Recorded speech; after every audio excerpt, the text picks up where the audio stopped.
कौसल्या सुप्रजा रामपूर्वा सन्ध्या प्रवर्तते। उत्तिष्ठ नरसार्दूला कर्तव्यं दैवमाह्निकम्। उत्तिष्ठोत्तिष्ठ गोविन्द उत्तिष्ठ गरुडध्वजा। उत्तिष्ठ कमलाकान्ता त्रैलोक्यं मङ्गलं कुरु। मातः समस्तजगतां मधुकैटभारे। वक्षो विहारिणि मनोहर दिव्यमूर्ते।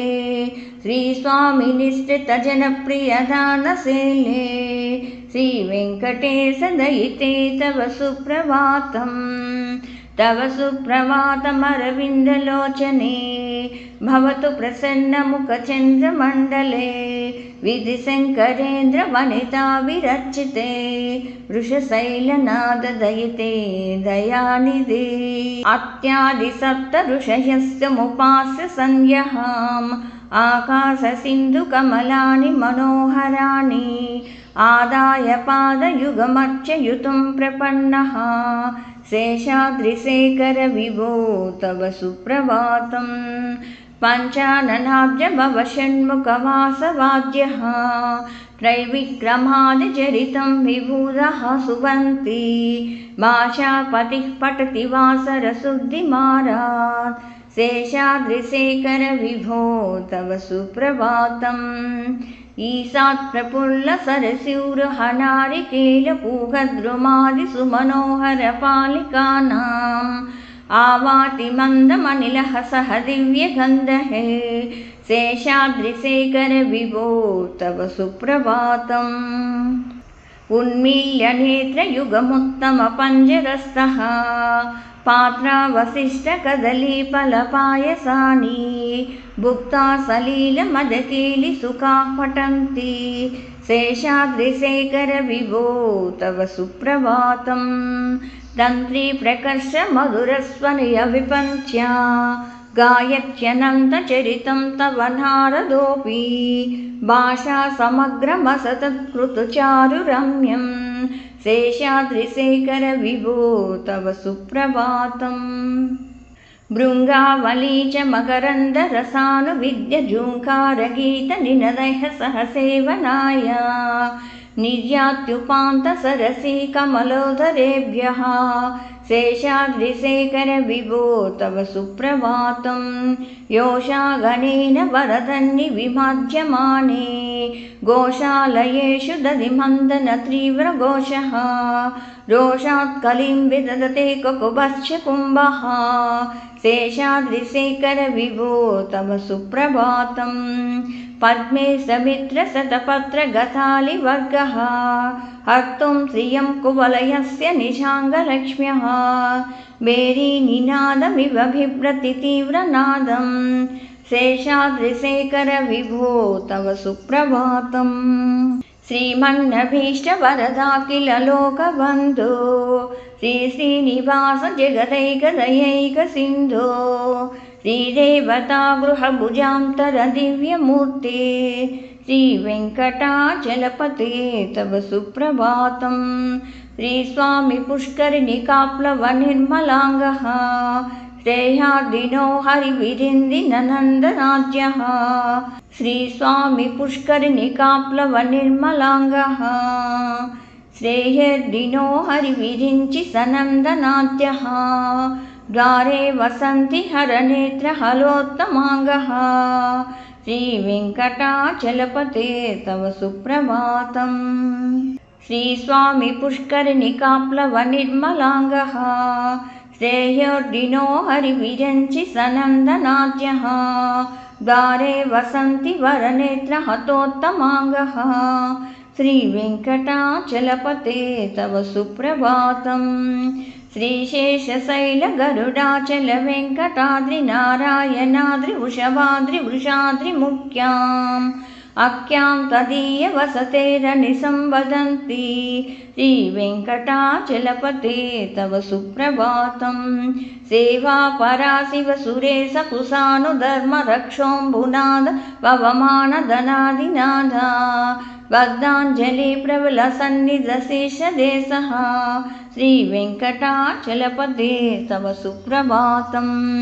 दाटीषु ते विहकराज मृगादिराज नागादिराज गजराज हयादिराजः स्वस्वाधिकारमहिमाधिकमर्दयन्ते श्रीवेङ्कटाचलपते तव सुप्रभातं सूर्यं दुभौमबुधवाक्पतिकौयसौरी सर्वानुकेतुदिविसत्परिसत्प्रधानः त्वद्दासदासचरमावधिदासदासः श्रीवेङ्कटाचलपते तव सुप्रभातं तत्पादधूलिभरितस्फुरितोत्तमाङ्गः स्वर्गापवर्गनिरपेक्षनिजान्तरङ्गः कल्पागमाकलनलयकुलतां लभन्ते श्रीवेङ्कटाचलपते तव सुप्रभातं तद्गोपुराग्रशिखराणि निरीक्ष्यमाणः स्वर्गापवर्गपदवीं परमां श्रयन्तः मार्त्या मनुष्यभुवने मतिमाश्रयन्ते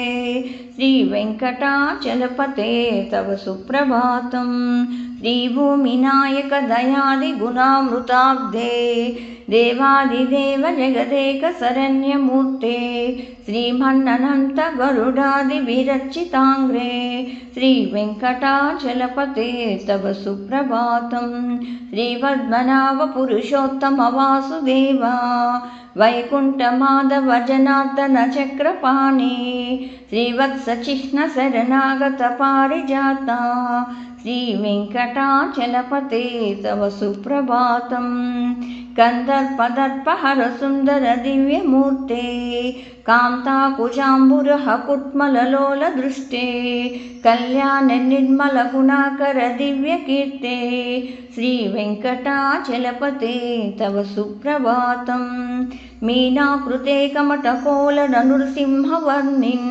स्वामी परस्वदतपोदन रामचन्द्र शेषांस राम यदुनन्दन कल्किरूपा श्रीवेङ्कटाचलपते तव सुप्रभातं एलालवङ्गगणसारसुगन्धितीर्थं दिव्यं वियत्सरितु हेमघटेषु पूर्णं धृत्वाद्यवैदिकशिखामणयः प्रवुष्टः तिष्ठन्ति वेङ्कटापते तव सुप्रभातं बाष्पानुदेति विकचानि सरोरुहानि सम्पूरयन्ति निनदैककुभो विहङ्गः श्रीवैष्णवसततं मर्दितं मङ्गलास्ते तामश्रयन्ति तव वेङ्कटसुप्रभातं ब्रह्मादयासुरभरसमर्षयस्ते सत्सन्दनन्दनमुखास्वज्य योगिवार्यः तामन्दिके रवहि मङ्गलवस्तुहस्तः